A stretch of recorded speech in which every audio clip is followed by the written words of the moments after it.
Cool. Well, thank you so much for joining, everyone. Let's go ahead and kick this off. Excited to have everyone here. So just want to start off by saying hi. Hope everyone's doing well and staying healthy. If this is your first time joining us, my name is Joey, and I'm a design advocate over at Figma. If you've tuned into our past webinars, welcome back. As I was saying, it's always so good to see so many familiar faces here. As we mentioned earlier, I encourage you to take a minute, say hey, introduce yourself, and let us know where you're from. So today, I'm really excited. We're going to be hearing from Jules Forrest, a design manager over at Credit Karma, as well as Dina Sporer, also a senior product designer over at Credit Karma, excuse me. And we're going to be learning from both of them about how their team converged around design systems workspaces to improve their overall design and delivery processes. I'm really, really excited for this one.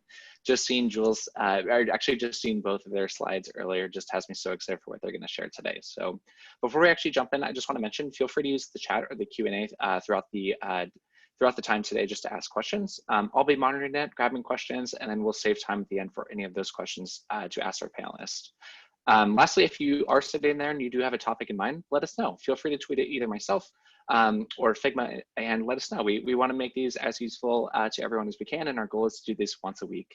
And finally, of course, do want to mention that this stream today is being recorded. These slides and the presentation will definitely be shared out afterwards, so stay tuned for that. But with that, I'm going to stop sharing and let's go ahead and jump in. And just want to say thanks again so much for everyone for joining this morning. Cool, Jules, I'll let you take it away. All right, so I am a total Zoom noob here. We are a Google Meet house over at Credit Karma, so let me see if I can get this all figured out.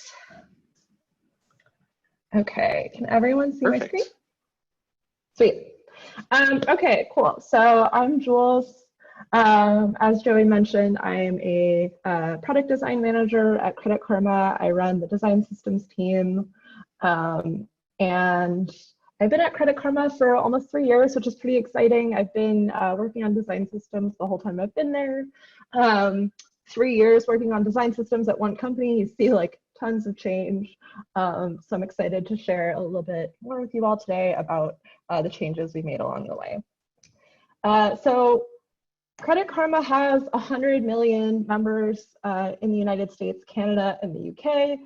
If there's a chance that we have some Credit Karma members here, you might be looking at this slide and saying, wait, that's not what Credit Karma looks like. We did recently refresh all of our app and our web products. So if you haven't seen this out yet, you'll see it pretty soon, but it's really exciting. It's our visually accessible design language. It was a huge effort from all of our teams to get this out there, and I'm super excited. A little bit more about our team. So we're now a team of 4 in an overall product design team of maybe like around 50. So we're still a little small and scrappy. Dina and a couple of other folks joined the team this year. They've made it like 100,000 times better. So I'm so excited to have Dina here to share a little bit more about the design systems journey from her perspective. So that being said, if you have been a Credit Karma member in the past, you might be expecting the app to look a little bit more like this. This is our old visual language, and this screenshot is kind of like what the first version of our design system was back in 2017 when I got started. So if you're thinking about getting into design systems and you're like thinking what goes into that, these are kind of the 4 main areas where I think people spend a lot of their time when they're working on design systems. So buy-in, which is like getting support to do the thing, production, which is actually making the thing, adoption, which is getting the thing shipped in products, and then support, which is helping people use the thing. And I'm purposely using the thing here in quotes because I think there is no one single definition of design systems. It means something totally different to different people at different companies. But kind of no matter what company you work at, I think these 4 areas are pretty common. And so when you first start, you might say, oh my gosh, I love making sticker sheets. I love making components. I'm now working on design systems full time. I get to spend all my time making the thing. So exciting. I did not find that to be my experience when I was getting started. We were very small and scrappy. It was a team of 1, and I had to spend a lot of my time focused on adoption. So helping the thing get shipped in products, and support, helping people use the thing. And getting buy-in wasn't really an issue. I'd been hired explicitly for this design systems role, so there was enough buy-in that type of role was valuable.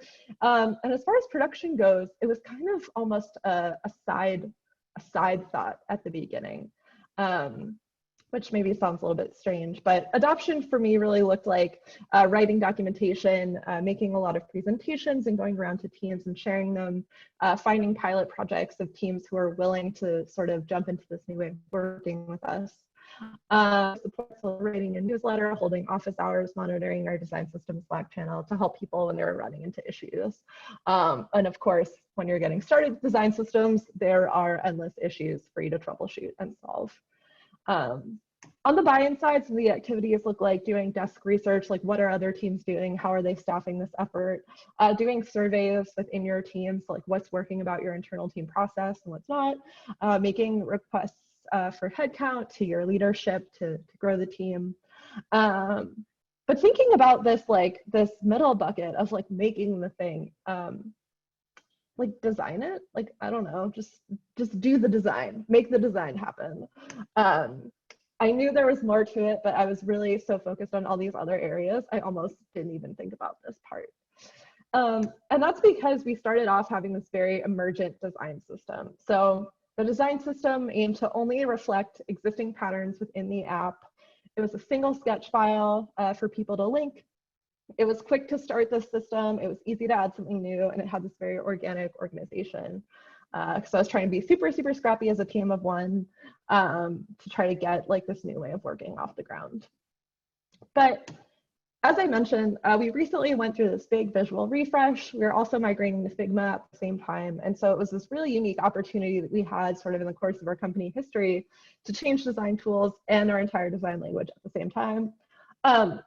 That's like definitely a good news, bad news situation. I wouldn't always recommend going that way because you're sort of coupling your dependencies.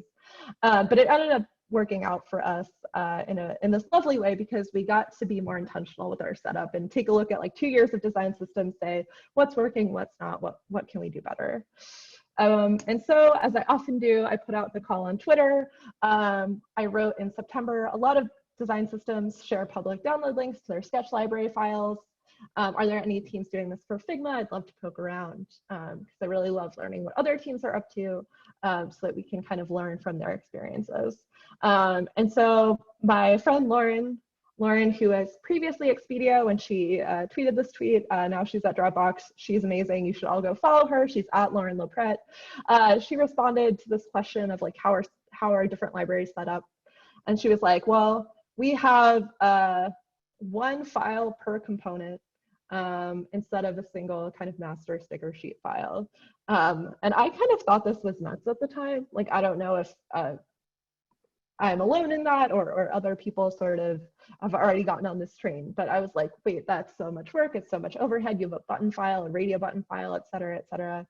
And she was like, yeah, that way in our hybrid team model, I can give access to any product designer who knows how to contribute back to the system, simplifies versioning, connecting linked Figma files to Jira cards, etc. And I was like super interested in this because it was totally different from kind of all the other systems I'd sort of explored in the past through my own desk research. And so I was lucky enough to be co-located with Lauren in San Francisco. So I was able to visit her at the Expedia office where she like very generously walked me through their setup and let me ask tons of questions about some of the gotchas that her team encountered when they were migrating from Sketch to Figma. Her office was also located where my dentist was, which is like a strange sort of like worlds colliding moment.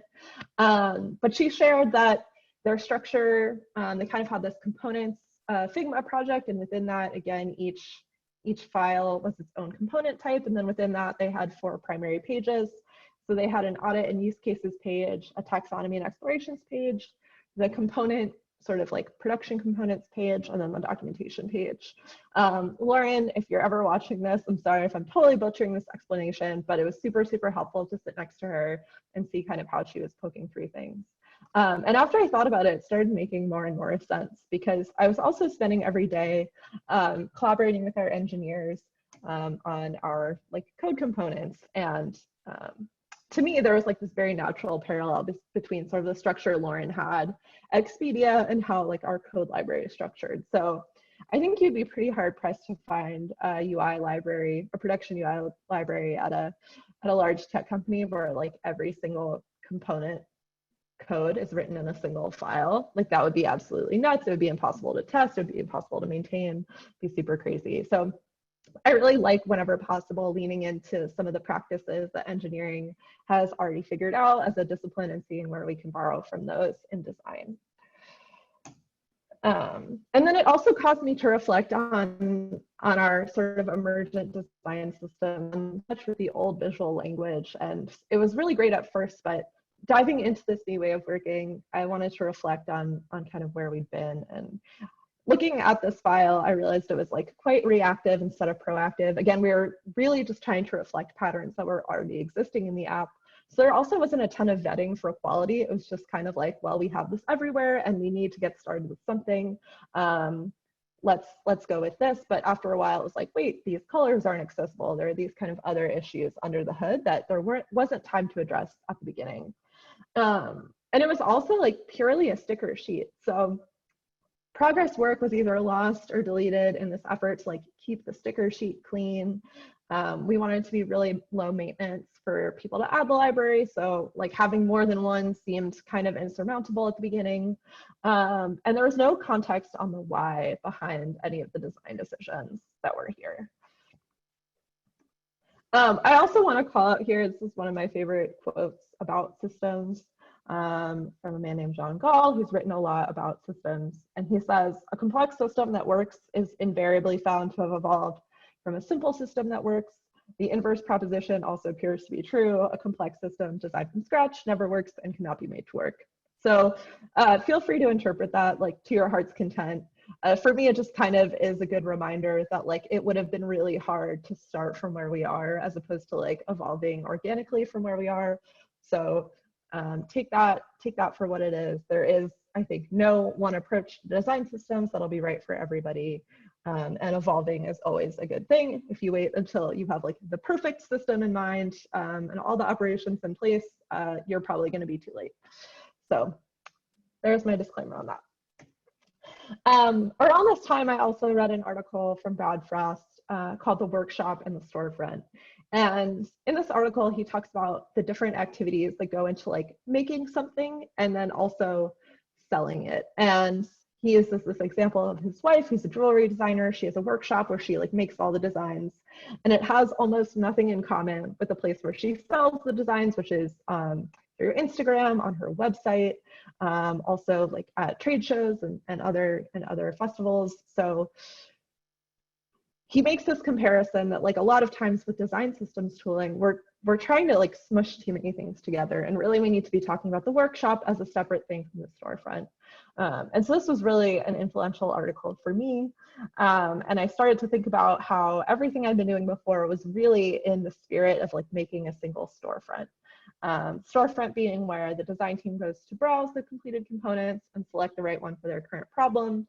But I didn't have any sort of aligned workshop or workspace where the design system team could create, modify, and stress test in progress components. And so like looking back at this like sort of breakdown of activities and design systems responsibilities, I realized this sort of lack of a workshop was really playing out in the fact that I didn't really know what was going on here. It was always different for each component. There wasn't a single repeatable process. Some components were like, hey, we'll just throw that thing in because like lots of teams are using it. And then other ones were like more of a debate, and we just didn't really have a single way to like come to this outcome of like, we designed the component. And so it seems like an area, especially in this sort of new world with Figma, that was ripe for improvement. We really wanted to build an evidence-based workshop. And so I started thinking about like, what are the types of things we would need to be truly evidence-based in our design systems decisions. So I think if you've done any sort of design systems work, you know about the almighty audit. It's a really important part. You figure out where this component already exists in the app, and if there are enough use cases to justify introducing a new component. But we realized for us, especially having like 100 million members at Credit Karma, we don't always have the most tech savvy user base. You know, it's not like we're trying to design for like people who work in tech some other stuff like that. So we really wanted to introduce competitive analysis as a key part of our like inputs of like designing a component, because we really want our app to behave just like everybody else's app. This might not be true for everyone, especially given kind of like what your market share is and what your company's goals are. But for us, we want it to be super simple, standard, and behave just like every other component or every other app in a user's phone.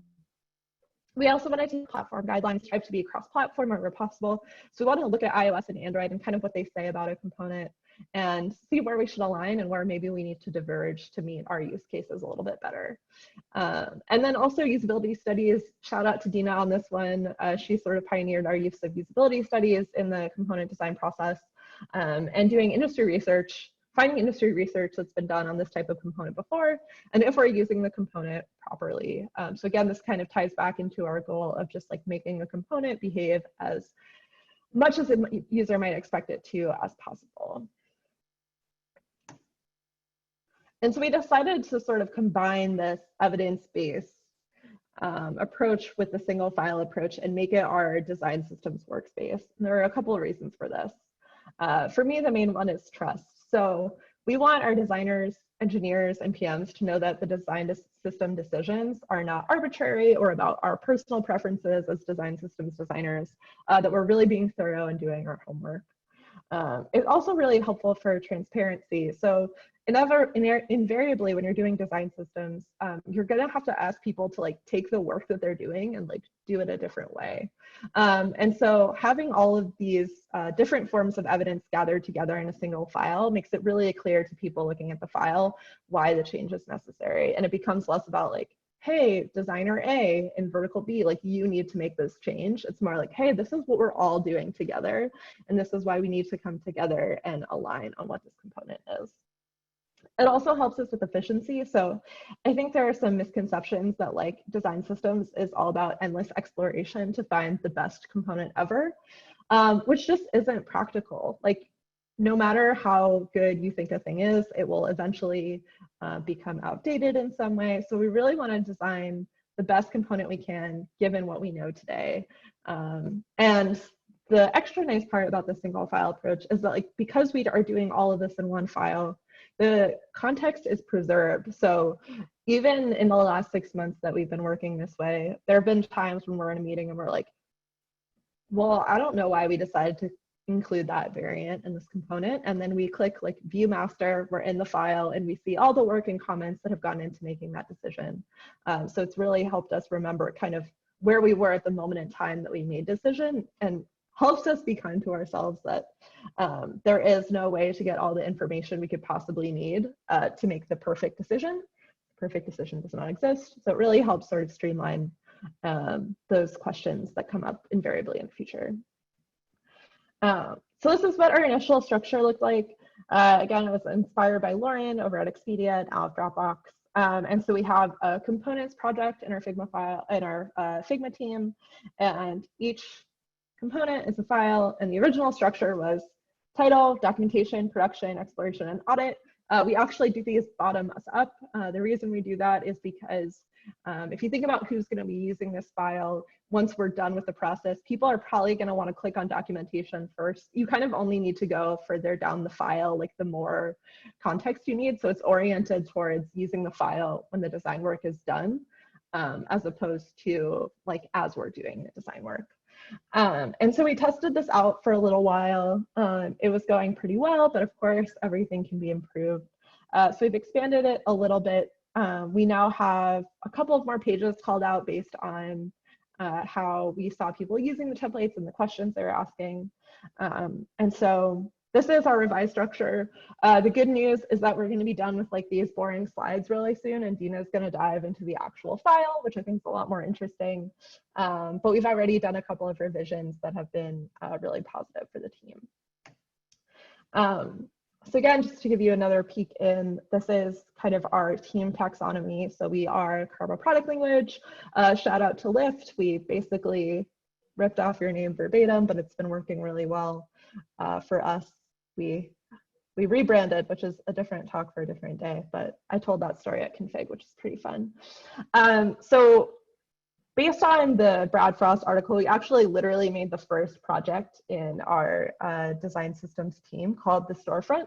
And this is where we put everything that a regular vertical product designer might need in a given day. So it's kind of like the first order of defense.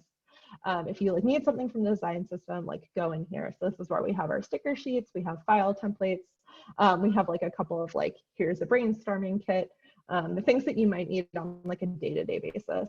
And then as you go down the list, in a very granular approach. So in our assets project, we keep all of our icons, our spot illustrations. We have a lot of images of credit cards, of logos of lenders that might appear in our platform. We also have an auto product. So we have a bunch of car images in there. Our visual attributes project is where we store all of our type styles, color styles, spacing, etc. Components is definitely the meatiest one. That's where we do a lot of our work. And now we're starting to grow into having defined different types of layouts and combinations together. And then we also like to provide our designers with some operation, some OLS level stuff. So if you need the Apple kit or you need an Apple phone, we have those libraries organized there. And then operations is kind of this catch-all for anything that we're doing in design systems that's really just internal for us and not for any other audience. And then an archive so that when we deprecate old components, they have a place to go, and we can always find them later if we need to reference it. This is what our component project looks like at a high level. So again, you can see each component has its own file with all the context stored there. And then we don't have a ton of context on this in this presentation, but again, we do still maintain a sticker sheet, but it just always references instances of the component, and the masters always live in this file. So I think with any approach, there's pros and cons, and no approach is going to be perfect. So I wanted to kind of be transparent about what's been working for us and not. The first pro for us is definitely transparency. So working this way has made it really easy for us to share what we're up to. All of the files are locally scoped to that specific problem that we're trying to solve. It's really easy to add contributors, and we have a high level of confidence when publishing because it's not everything is living in one file. So you can press publish and know that you're not going to be breaking an unrelated component in a different part of the system. Our context is preserved. This has already been super helpful for us, even though we've only been doing this for 6-ish months. And tracking work is much more straightforward. And again, tracking work was something that wasn't super important when design systems were getting started at Credit Karma. And I was a team of one, but now that there's multiple designers working on the team, and we're also starting to source more and more contributions from folks, being able to track work and say who's working on what and when and what stage of work each component is in has been really valuable for us. Of course, there are cons. So working this way makes it really difficult to make updates across the board. You could also call that a pro, depending on how you feel about it. We felt pretty confident about this because we were doing a whole new visual refresh. So we knew that we were kind of standardizing all our values and weren't going to want to change them for a while. But that is a consideration that if you want to make a change to say, your button component, which may be nested in a bunch of other components, you'll have to manually go into all of those and change it. There's also a lot more friction to add a new component now. And again, it's that evidence-based model that we're really going for. But the flip side is that not everybody has time to contribute or to contribute at the level of engagement that we need. And of course, it's more costly to maintain. So I think that trade-off is worth it, but we do spend more time sort of keeping our Figma organized, whereas before when it was one file, that was maybe a little bit easier to do. Another thing that I wanted to call out that we do that's been really helpful for us is namespacing. So we namespace on the library file level, on the library component level, and then also on the component descriptions. For us, it's really important to remember that we're not the only design systems game in town at Credit Karma. So we also have all of our marketing designers in Figma. They have totally different needs, and we have some alignment with them, but for the most part, we want to make it really easy for designers to know, are they pulling from our library or the marketing library. We also have some libraries in here that are exclusively for our enterprise products. So we have some products that we build for our partners at our different financial institutions, and they just have a totally different set of needs. So we have a few components that are separate for them. And so we found that namespacing really helps give people a high degree of confidence that they're pulling from the right library.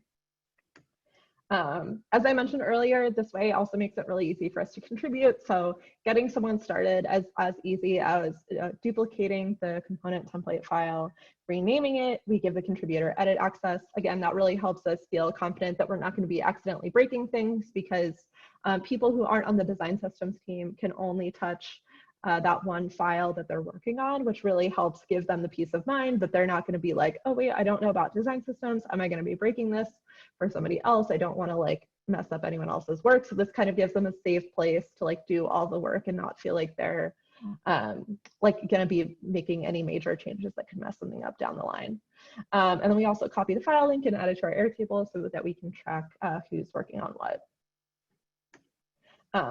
So I just wanted to give a little bit of an overview of like all the different places that kind of these individual library files show up and why it's so helpful. So up here on the left, we have our component changelog. It's on our design system documentation site, and having all of these files separated out made it super easy to spin up this page that pulls all the updates in from Figma. Every time you write a note in that publish section, this is where it shows up for us. Also for project management, so we use Airtable, and one of the first things we do when we start a new component is add the design source. That's this column here. The design source also gets populated to individual component pages. So here you could click on the slider button on our slider docs and go directly into the file for extra context. We have these files shared in our Slack channel all the time when we're looking for feedback. So again, having only things in that file that relate to that component really help keep the feedback focused and on task. We publish a backlog on our doc site. So this is actually the homepage of our doc site. And we're really aiming for high transparency with everything we do. So having these things all linked together, and again, anything with this little external arrow icon will take someone directly into the Figma file so they can see what we're up to. And then the last thing is we add it to our Crit calendar. This is something Dina's been pioneering. It's been working really well, but like giving people the Figma links of what we're reviewing in Crit ahead of time, again, just gives that little extra bit of transparency that we're really striving for to help build trust in our team. So that's a little bit about the backstory of how we got to this single file approach per component. Again, it's been working really well. We've been iterating on it a lot. And I now want to turn this over to Dina, who's going to walk you through the actual file. She's been making so many improvements over the last few weeks, and it's really like 100 times better than the first iteration.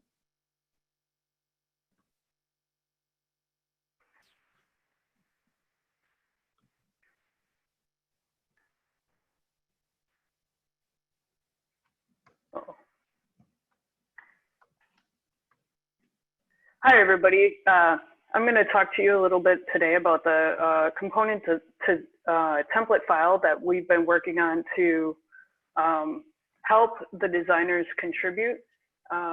When Jules talked a little bit about this, we had we started with a very simple file, and what we were hoping for was that we needed to scale the library for our designers, and we needed a way to enable the designers to contribute. One of the things that we had a lot of questions from the designers on how to contribute, and also we needed to have consistency for the component production and documentation for the multiple systems designers. So starting with a very simple file, we needed to figure out a way to create that consistency for the designers, and also be able to enable the vertical designers to be able to contribute in a way that was helpful for us, but also helpful for them. We started with the simple Figma template that you saw in Jules' document and some Google Docs. And I started with checklists on each page, but they were super wordy, and there was a lot of information that needed better organization. It was still And we still use that simple version, a simple version of the checklist on each page, which I'll show you. And, but we decided to move everything into a README section to start here. And then the designers can refer to that. The vertical designers could step through it and always refer back to it. And then it's ending up being a reference for the systems designers as well. So it helps us keep consistency through the production of the components, but also the consistency in the documentation. It was easy for the documentation to be consistent with one designer, but now that we have 4, the consistency started becoming uneven. And so that's kind of where this all started. So one of the things that we found that was helpful for the verticals designers was that we time boxed each section, and we help for them to determine their timelines for their projects and how much they can contribute. And also we wanted to show, don't tell them, and examples. So we added examples in each section, especially in the production section for component naming, with links to the expanded documents so that they can go ahead and reference that. I noticed that when I was doing the, designing the components, that I ended up referring to other component designs within our system so that I could organize or determine what's needed.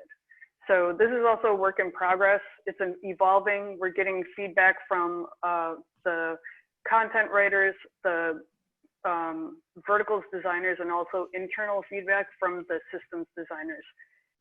So I'll step through the README and we can talk, or I'll step through the README and I'll show you how and give you a little bit of background information as to what we did here.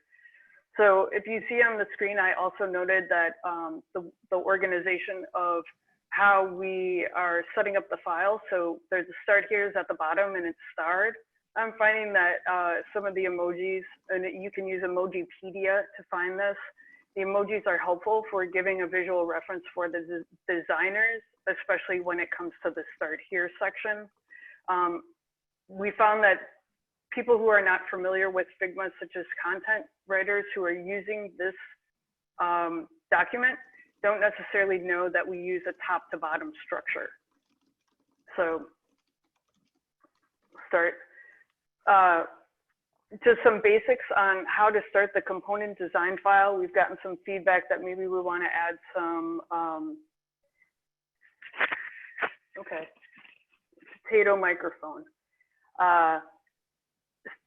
Starting the component design file, just renaming basics for how to set up the set up your template and start. We have a table of contents here that's linked. So each of the, if the designers want to be able to go to a specific section to read through, they can just go ahead and click on here and it'll take them to the internal frame. You'll see that we have recommended time. We've time boxed everything for the designers so that they can figure out how their schedule would work with this. When we talk through the component examples, we give them examples within the document, but then we also give them an expanded component research. I'll show one example of this. So we show them what the audit would look like and how many different types of instances. Sometimes we get instances from designs that haven't been created, but it's good to know how the designers are thinking about using different instances of the component or different options for the component.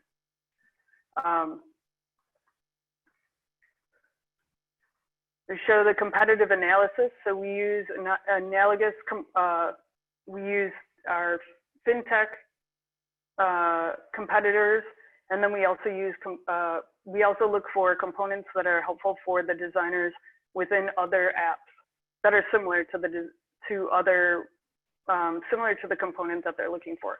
We have a competitive analysis here. Sometimes you can organize and reorganize the competitive analysis to depending on the complexity of the elements. And also we show Mobbin design, so that the verticals designers can look at a large amount. Mobbin is a kind of a pattern library that's kept up pretty consistently for all mobile design, or for all mobile app, or for many mobile apps. And so this is really helpful in finding things that maybe you don't necessarily are not necessarily using currently. Plus we have the competitive analysis on the bottom takeover, and I'll show you that since there are different elements on this. Sometimes, depending on the complexity of the element, we'll organize them according to what the design element is. So for instance, here you'll see that I have a close button, different examples of how the close button would look if it's on the left or the right side, the done button, if there is one, and where the placement is, if there's a back button on it, and where the placement is, etc. So that's really helpful for, depending on the complexity of the component, you can organize that way, or you can just do a general competitive analysis like I have on the slider page, and I can show you that later. We also ask to look for material design guidelines. I give them a link for that, plus what the material design guidelines is as an example in one of the components. And then we show the component example here, so they can see that they can take screenshots or screenshots of the material design guidelines. This is really helpful for engineering to see that we've done the due diligence, so so that they have more confidence in us and how we're building our components, and that we've used the both Android and iOS components. See, so we do the same thing with iOS. I show they have a link, and then there's an example of what the iOS guidelines would look like. Small example on the left-hand side, and then a link for the right-hand side. Then the next step would be usability studies, and it's basically finding relevant best practices or usability studies. So it depends, it could be an internal usability study, or there's several websites out there that I'm reference for the designers that have very competent research, such as Baymard and Nielsen Norman, etc. And then we have a page within the document that is a summary. So the amount of information that you get within the audit it's quite a bit. And as you're working through, how do you want to do the 100% evidence-based, very concise explorations? And you glean that from audit, but it's also helpful to have notes. And then these notes are copied throughout the documentation or throughout each of the pages, so that you always have it to reference. And so you can articulate themes and options, communicate type, words, layouts, capture your do's and don'ts, and define behaviors. And essentially, these are just notes. So from here, you'd go, and I just have some examples on helpful tips. You can organize the elements like you saw in the bottom takeover. There's also an example. You can do it within the Android guidelines as well.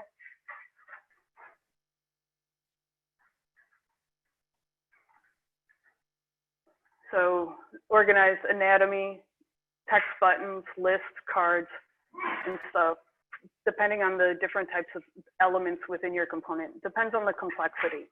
And so the notes on the summary page, it's a rough structure of the documentation and is an internal component that links to the same screen in different sections. So super helpful that you don't have to keep copying and pasting to each section. For the exploration, being conscious of the time, I'll just run through. Obviously, explorations are what they are. We give a recommended 1 to 2 days for your time boxing. And exploring your potential solutions. And what we do is we are very concise with the explorations.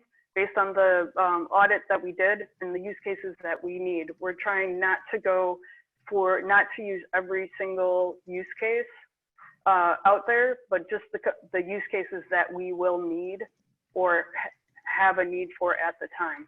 We also go ahead and then stress test it within the product. So you'll see the original design here and then what the updated design would look like to make sure it works. And we work across the different verticals. Talking a little bit about concise explorations and how to narrow them down and some next steps. So we ask the designers to send out a Slack message to our KPL working groups for the engineers and also for the KPL group, which is a general group focused on KPL. We ask them to solicit feedback from other designers. It's 1 to 2 days per each section within the component. So we schedule a KPL critique, so they come to the vertical or to the design system critique. They'll show us their explorations in the audit. The audit is really helpful. The audit is really helpful to explain. It's basically giving context for the exploration. And then we, after that, they can make iterations and feedback and come to schedule an office hours for us for design and review. Production, and this is more complex. This is still a work in progress for us, and the reason why is that the naming for the naming conventions can be complex for non-systems designers, and so I'm trying to show very explicit examples showing how to name your components, and also examples for them to take a look at. There's a component decision tree, so this can help them what is going to be a sub element and what would be an actual component or a variant or an instance. And then explaining what the sub elements would be. So we would have small sub elements such as the handle, the track, the fill, and the different labels for the designers. Then showing exactly how the naming would work within each of the elements and how it appears in your layers panel. And then we add numbers to organize the sub elements on the panels. So if there's a lot of different variants or a lot of different sub elements in the panel, if you organize them, then you can organize them according to how the designers would use them. So most used would be the lower design, or would be the most used designs, most used for the designers, and then the ones with the higher numbers would be least used. And we have variation best practices showing how the variations work. Is that we would start with the least complex, but it doesn't always necessarily turn out as the number one because of the higher of the priority instances or options within the slider or within your component. So just again, trying to get the designers, the vertical designers, and also naming or reminding us of how to do the naming for the systems designers. Then we have the testing. So we test the component variation to make sure. A lot of times what happens is that we'll rename through here. We'll rename as we reorganize. So I would do like a first pass at naming, and then I would do a second pass at organizing. And then next steps is documentation. In the documentation, recommended time 2 days, depending on the complexity of the components. I think that you would be able to, for smaller components, probably in 1 day, but for the larger components, probably 2 days. Just giving designers examples of the complexity of or giving examples of how to write the documentation. And then if they need any article, if they have any questions or want to read more about it, I've given them links here for the articles that I've used to create the documentation guidelines. Showing examples of how to set up your artwork. Component definition and options, showing them how to define the different options within your component, and creating the top level definition for the documentation of what what your component is supposed to do. Then demonstrating the initial states. So we'll show initial focus, error, disabled states. If there's other names such as checked or loading, they can demonstrate that too. And then I put it into a template. I put it into a template so that the designers can basically drag and drop, and I'll show you I'll quickly walk through each of those. Then we have do's and don'ts, just explaining how you should use do's and don'ts. There's also something else that's called use something else, as a lot of times when you're going through the audit, you'll find that designers are using something that they should, a component example or a component that isn't necessarily ideal for the need. And then we demonstrate behaviors. We record the interactions with Giphy capture.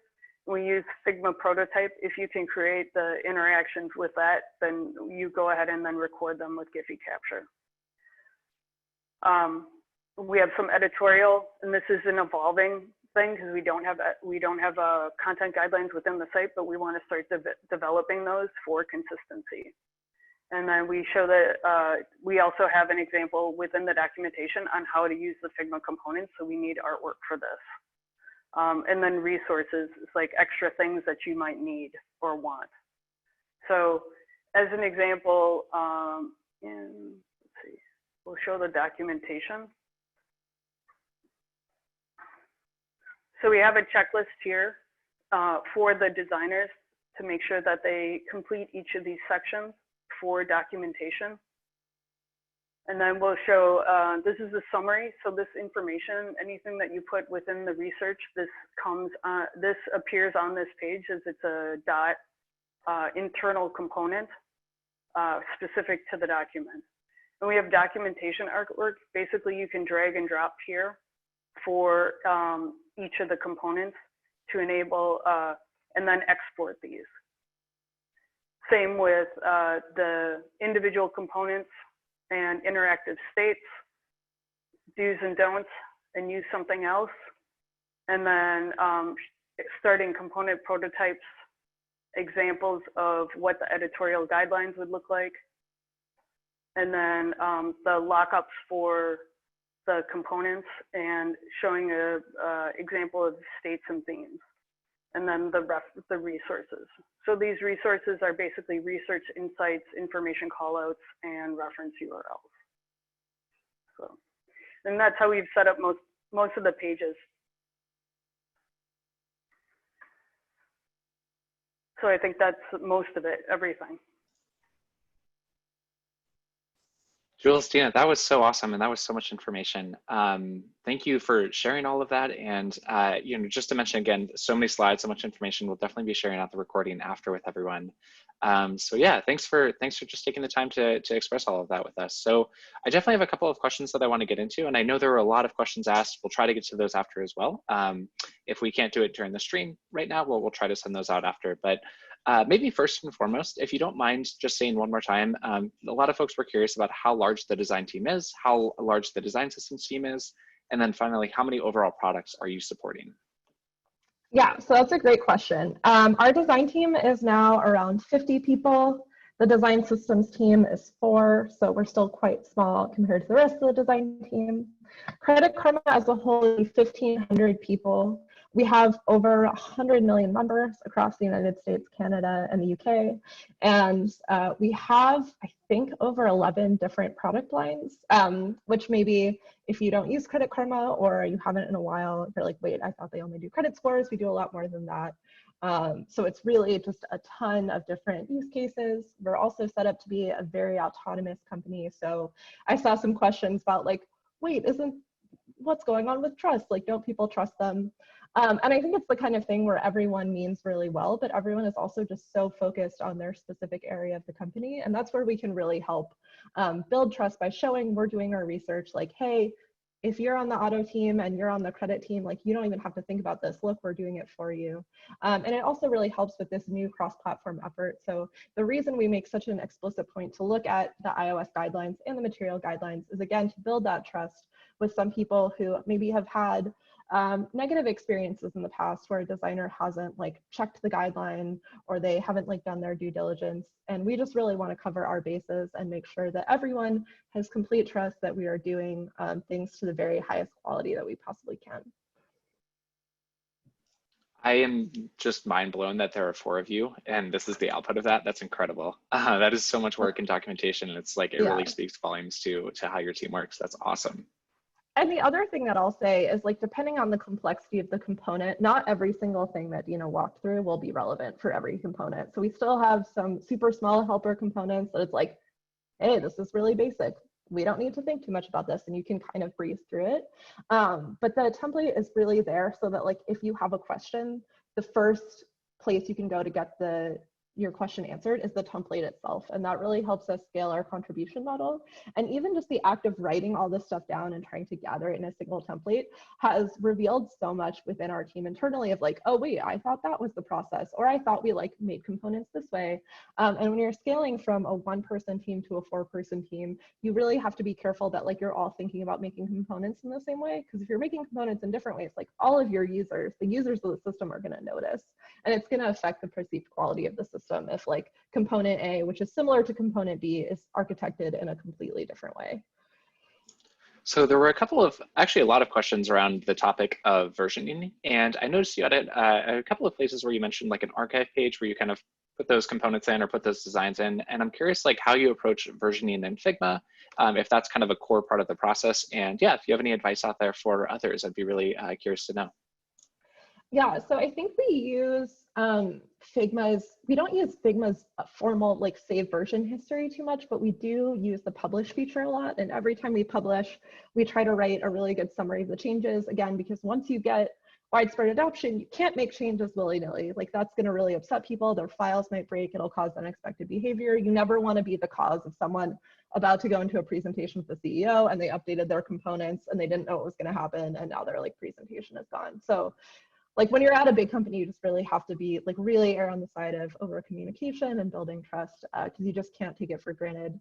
Linda Dong at Lyft has a quote that's like, build it and they will not come, which is all about how, you know, in design systems, you can't take the fact that like you did something cool as like someone will want to use it. I think her actual specific quote is, imagine if someone came up to you and they were like, I invented a language better than English, use it.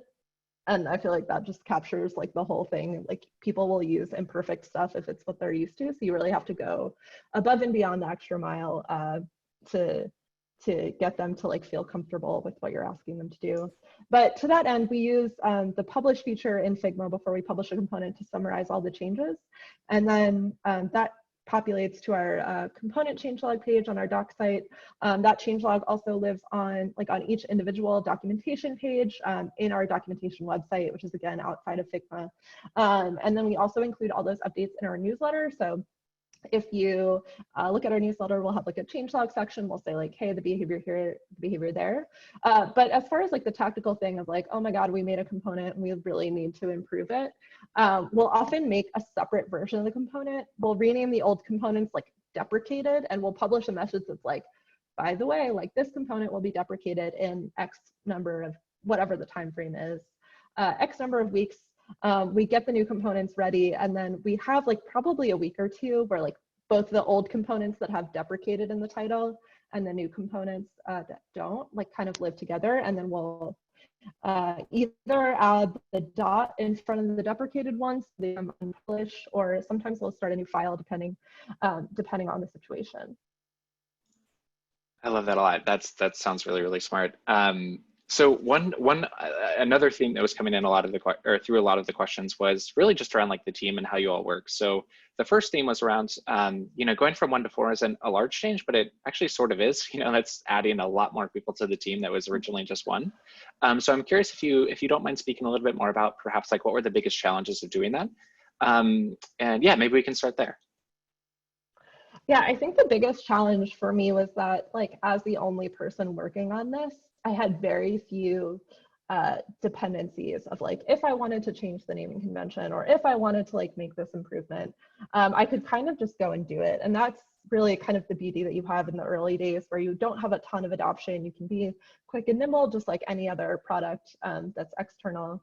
But once the team grew, I realized I really had to get all of the information in my head that kind of lived in this very organic way down on paper so that other people could read it, so that they could poke holes in it, so they could say, hey, Jules, you're doing this thing this way. That doesn't make any sense. Please go do it this other way.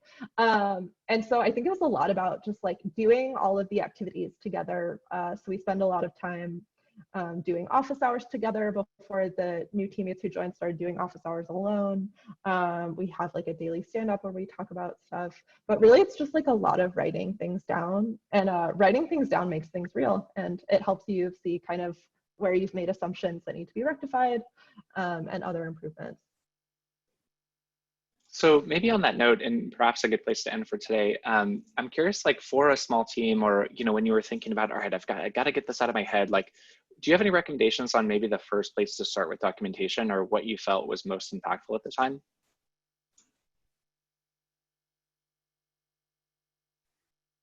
Who used to be on the design systems team at Lyft, she has a really great post called Documenting Documentation on Medium.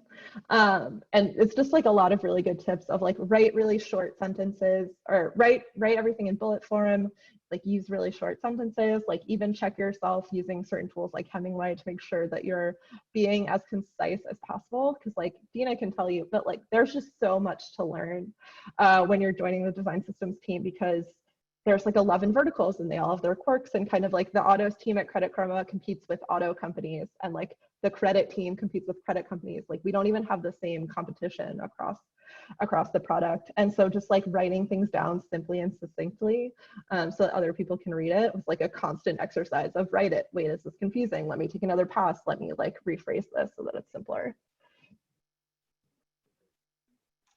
I think that's super helpful.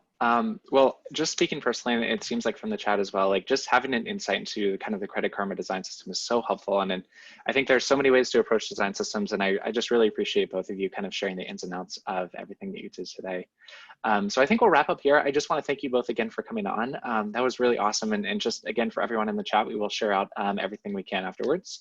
But yeah, just really great to see everyone here today. Thank you so much for joining. As always, we are constantly taking suggestions for topics or people who you'd like to see on the stream. Feel free to tweet at us, email us, whatever works. So please get in touch. For more events, you can always head to figma.com/events. And most of all, I just want to remind everyone to stay safe, and thank you so much for spending time with us today. Cool. Thank you so much, Jules and Dina, again. Thanks. Thank you.